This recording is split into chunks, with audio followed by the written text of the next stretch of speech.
The Ferryman. By this river I want to stay, thought Siddhartha. It is the same which I have crossed a long time ago on my way to the childlike people. A friendly ferryman had guided me then.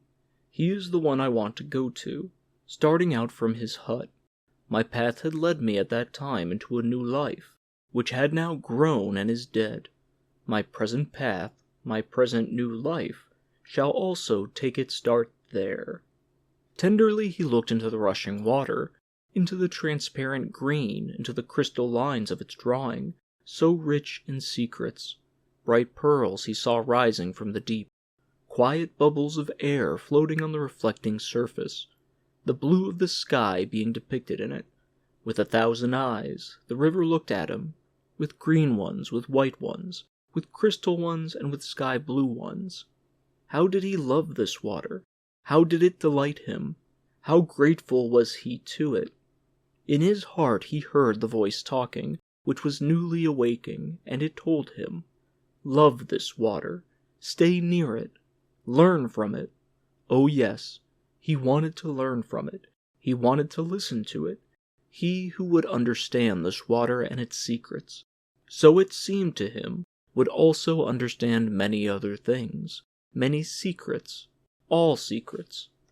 But out of all secrets of the river, he today only saw one. This one touched his soul. He saw. This water ran and ran. Incessantly it ran.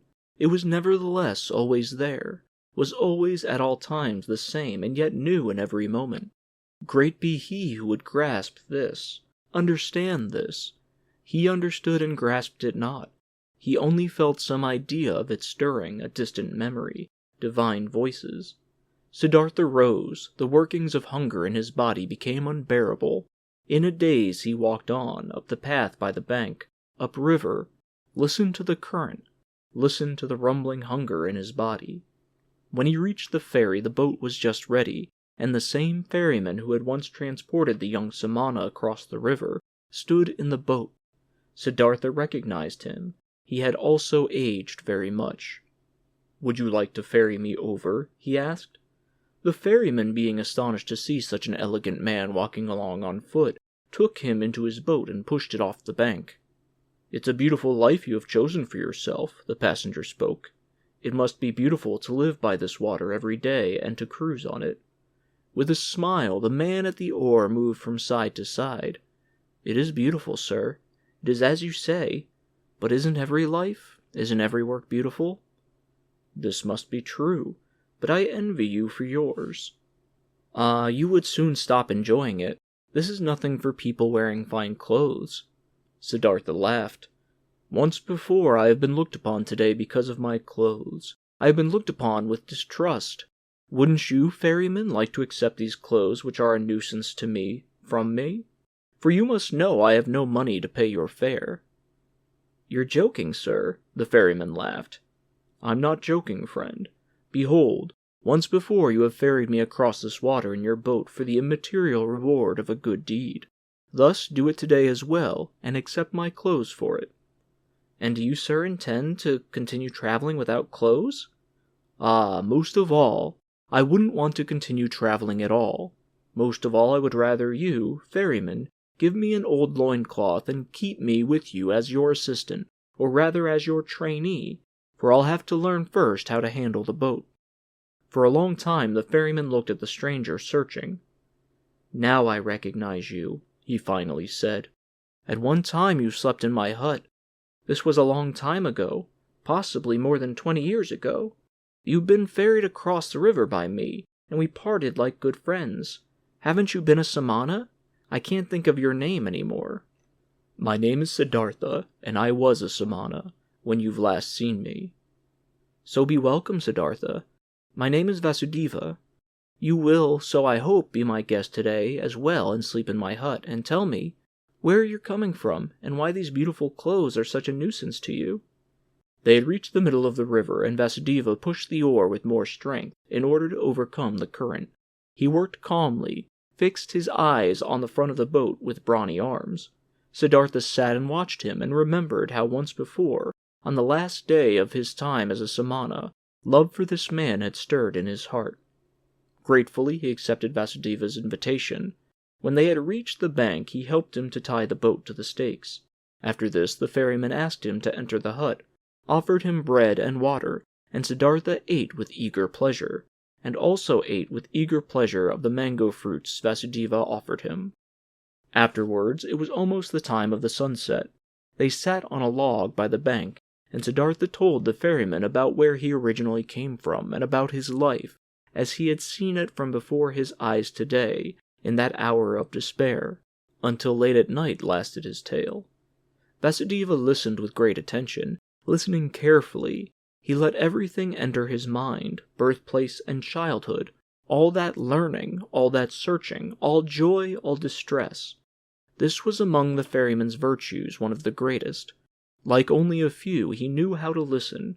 Without him having spoken a word, the speaker sensed how Vasudeva let his words enter his mind, quiet, open, waiting, how he did not lose a single one, awaited not a single one with impatience, did not add his praise or rebuke, was just listening.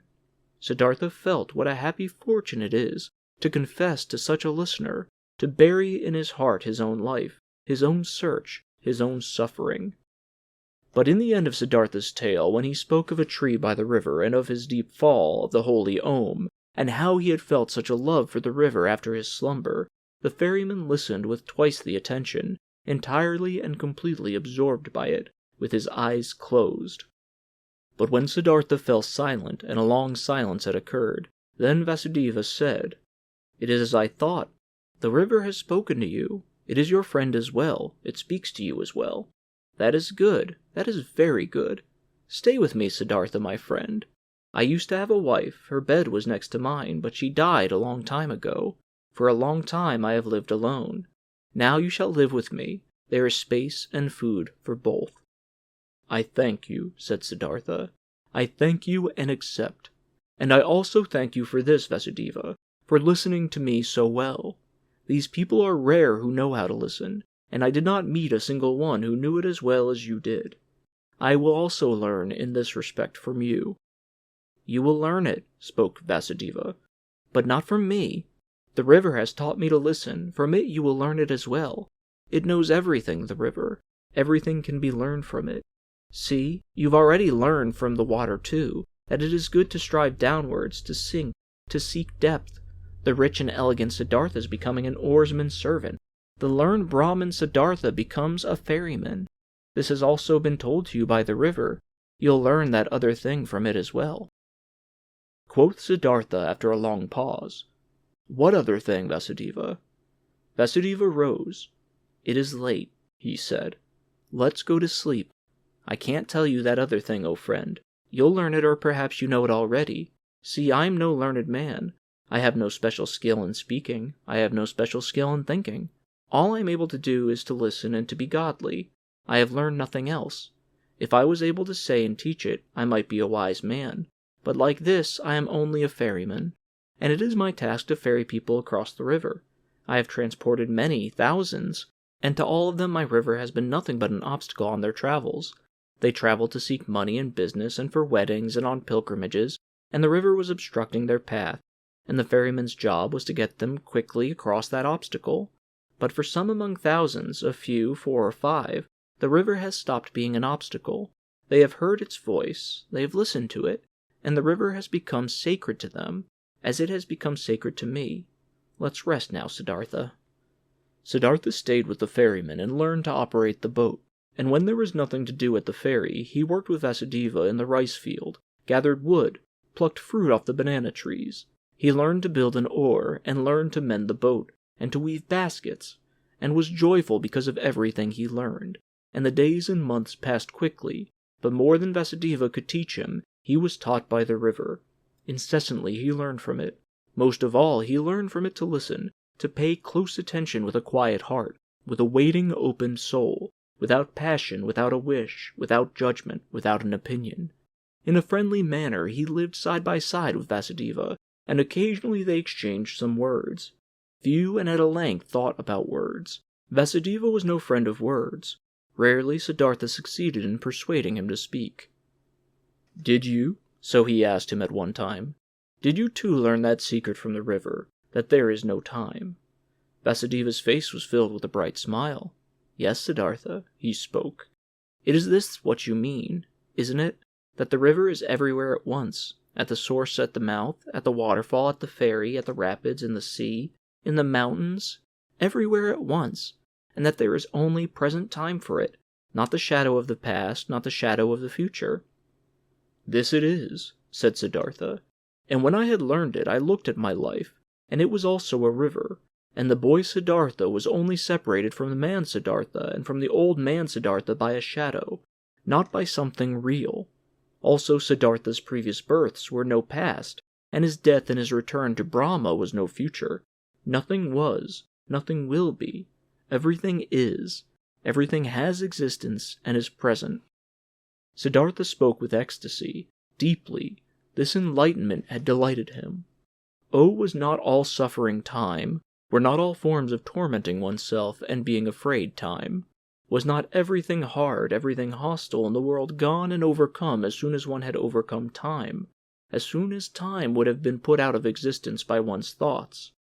In ecstatic delight he had spoken, but Vasudeva smiled at him brightly and nodded in confirmation. Silently he nodded, brushed his hand over Siddhartha's shoulder, turned back to his work. And once again, when the river had just increased its flow in the rainy season and made a powerful noise, then said Siddhartha, "Isn't it so, old friend? The river has many voices, very many voices. Hasn't it the voice of a king, and of a warrior, and of a bull, and of a bird of the night, and of a woman giving birth, and of a sighing man, and 1,000 other voices more?" "So it is," Vasudeva nodded. "All voices of the creatures are in its voice." "And do you know," Siddhartha continued, "what word it speaks when you succeed in hearing all of its 10,000 voices at once?" Happily, Vasudeva's face was smiling. He bent over to Siddhartha and spoke the holy Om into his ear, and this had been the very thing which Siddhartha had also been hearing. And time after time his smile became more similar to the ferryman's, became almost just as bright, almost just as thoroughly glowing with bliss, just as shining out of 1,000 small wrinkles, just alike to a child's, just alike to an old man's. Many travelers, seeing the two ferrymen, thought they were brothers. Often they sat in the evening together by the bank on the log, said nothing, and both listened to the water, which was no water to them, but the voice of life, the voice of what exists, of what is eternally taking shape. And it happened from time to time that both, when listening to the river, thought of the same things, of a conversation from the day before yesterday, of one of their travelers, the face of fate whom had occupied their thoughts, of death, of their childhood, and that they both, in the same moment when the river had been saying something good to them, looked at each other, both thinking precisely the same thing, both delighted about the same answer to the same question. There was something about this ferry and the two ferrymen which was transmitted to others, which many of the travelers felt. It happened occasionally that a traveler, after having looked at the face of one of the ferrymen, started to tell the story of his life, told about pains, confessed evil things, asked for comfort and advice. It happened occasionally that someone asked for permission to stay for a night with them to listen to the river. It also happened that curious people came, who had been told that there were 2 wise men, or sorcerers, or holy men living by that ferry. The curious people asked many questions, but they got no answers, and they found neither sorcerers nor wise men. They only found 2 friendly little old men, who seemed to be mute, and who have become a bit strange and gaga. And the curious people laughed and were discussing how foolishly and gullibly the common people were spreading such empty rumors. The years passed by, and nobody counted them. Then, at one time, monks came by on a pilgrimage, followers of Gautama the Buddha, who were asking to be ferried across the river, and by them the ferrymen were told that they were most hurriedly walking back to their great teacher, for the news had spread the exalted one was deadly sick, and would soon die his last human death, in order to become one with salvation. It was not long until a new flock of monks came along on their pilgrimage, and another one, and the monks as well as most of the other travelers and people walking through the land spoke of nothing else than of Gautama and his impending death. And as people are flocking from everywhere and from all sides, when they are going to war or to the coronation of a king, and are gathering like ants in droves, thus they flocked, like being drawn on by a magic spell to where the great Buddha was awaiting his death, where the huge event was to take place and the great perfected one of an era was to become one with the glory. Often Siddhartha thought in those days of the dying wise man, the great teacher whose voice had admonished nations and had awoken hundreds of thousands, whose voice he had also once heard, whose holy face he had also once seen with respect. Kindly he thought of him, saw his path to perfection before his eyes, and remembered with a smile those words which he had once, as a young man, said to him, the Exalted One. They had been, so it seemed to him, proud and precocious words. With a smile he remembered them. For a long time he knew that there was nothing standing between Gautama and him any more, though he was still unable to accept his teachings. No, there was no teaching a truly searching person, someone who truly wanted to find, could accept.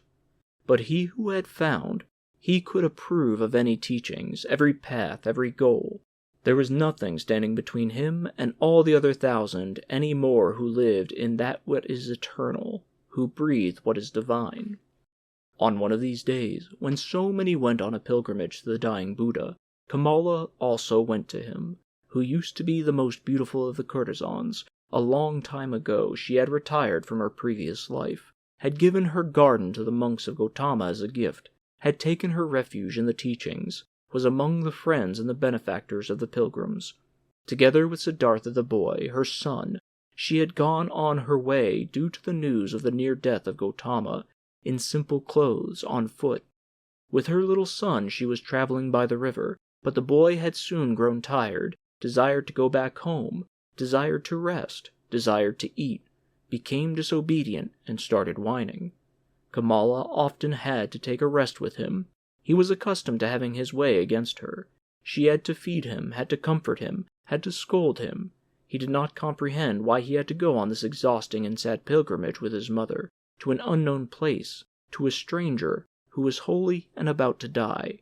So what if he died? How did this concern the boy? The pilgrims were getting close to Vasudeva's ferry, when little Siddhartha once again forced his mother to rest. She, Kamala herself, had also become tired, and while the boy was chewing a banana, she crouched down on the ground, closed her eyes a bit, and rested. But suddenly she uttered a wailing scream. The boy looked at her in fear and saw her face having grown pale from horror, and from under her dress a small black snake fled, by which Kamala had been bitten. Hurriedly they now both ran along the path in order to reach people, and got near to the ferry where Kamala collapsed and was not able to go any further. But the boy started crying miserably, only interrupting it to kiss and hug his mother, and she also joined his loud screams for help until the sound reached Vasudeva's ear, who stood at the ferry. Quickly he came walking, took the woman on his arms, carried her into the boat. The boy ran along as soon as they all reached the hut, where Siddhartha stood by the stove and was just lighting the fire. He looked up and saw the boy's face, which wondrously reminded him of something, like a warning to remember something he had forgotten. Then he saw Kamala, whom he instantly recognized, though she lay unconscious in a ferryman's arms, and now he knew that it was his own son, whose face had been such a warning reminder to him, and the heart stirred in his chest. Kamala's wound was washed, but had already turned black, and her body was swollen. She was made to drink a healing potion. Her consciousness returned. She lay on Siddhartha's bed in the hut, and bent over her stood Siddhartha, who used to love her so much. It seemed like a dream to her. With a smile she looked at her friend's face. Just slowly she realized her situation, remembered the bite, and called timidly for the boy. "He's with you, don't worry," said Siddhartha. Kamala looked into his eyes. She spoke with a heavy tongue, paralyzed by the poison. "You've become old, my dear," she said. "You've become gray. But you are like the young Samana who at one time came without clothes with dusty feet, to me in the garden. You are much more like him than you were like him at the time when you had left me in Kamaswami. In the eyes you're like him, Siddhartha. Alas, I have grown old, old. Could you still recognize me?" Siddhartha smiled. "Instantly I recognized you, Kamala, my dear." Kamala pointed to her boy and said, "Do you recognize him as well? He is your son." Her eyes became confused and fell shut. The boy wept. Siddhartha took him on his knees, let him weep, petted his hair, and at the sight of the child's face, a Brahmin prayer came to his mind, which he had learned a long time ago when he had been a little boy himself. Slowly, with a singing voice, he started to speak. From his past and childhood the words came flowing to him, and with that sing-song the boy became calm, was only now and then uttering a sob, and fell asleep. Siddhartha placed him on Vasudeva's bed. Vasudeva stood by the stove and cooked rice. Siddhartha gave him a look, which he returned with a smile. "She'll die," Siddhartha said quietly. Vasudeva nodded. Over his friendly face ran the light of the stove's fire. Once again Kamala returned to consciousness. Pain distorted her face. Siddhartha's eyes read the suffering on her mouth, on her pale cheeks. Quietly he read it, attentively waiting, his mind becoming one with her suffering. Kamala felt it. Her gaze sought his eyes. Looking at him, she said, "Now that I see your eyes have changed as well, they've become completely different. By what do I still recognize that you're Siddhartha? It's you, and it's not you." Siddhartha said nothing. Quietly his eyes looked at hers. "You have achieved it?" she asked. "You have found peace?" He smiled and placed his hand on hers. "I'm seeing it," she said. "I'm seeing it. I too will find peace." "You have found it," Siddhartha spoke in a whisper. Kamala never stopped looking into his eyes. She thought about her pilgrimage to Gautama, which she wanted to take, in order to see the face of the perfected one, to breathe his peace, and she thought that she had now found him in his place, and that it was good, just as good, as if she had seen the other one. She wanted to tell this to him, but the tongue no longer obeyed her will. Without speaking, she looked at him, and he saw the life fading from her eyes.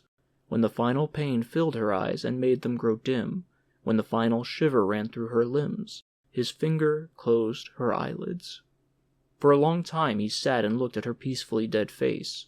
For a long time he observed her mouth, her old, tired mouth, with those lips which had become thin, and he remembered that he used to, in the spring of his years, compare this mouth with a freshly cracked fig.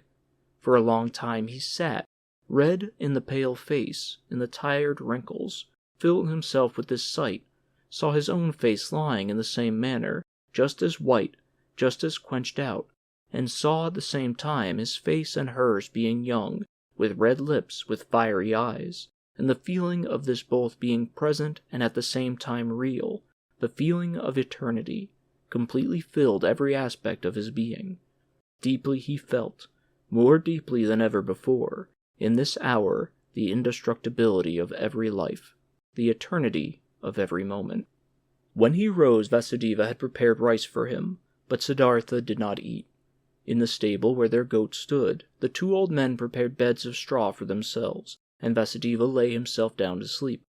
But Siddhartha went outside and sat this night before the hut, listening to the river, surrounded by the past, touched and encircled by all times of his life at the same time. But occasionally he rose, stepped to the door of the hut and listened, whether the boy was sleeping. Early in the morning, even before the sun could be seen, Vasudeva came out of the stable and walked over to his friend. "You haven't slept," he said. "No, Vasudeva, I sat here. I was listening to the river. A lot it has told me. Deeply it has filled me with the healing thought, with the thought of oneness. You've experienced suffering, Siddhartha, but I see no sadness has entered your heart." "No, my dear. How should I be sad? I, who have been rich and happy, have become even richer and happier now. My son has been given to me." "Your son shall be welcome to me as well. But now, Siddhartha, let's go to work. There is much to be done. Kamala has died on the same bed on which my wife has died a long time ago. Let us also build Kamala's funeral pile on the same hill on which I had built then my wife's funeral pile." While the boy was asleep, they built the funeral pile.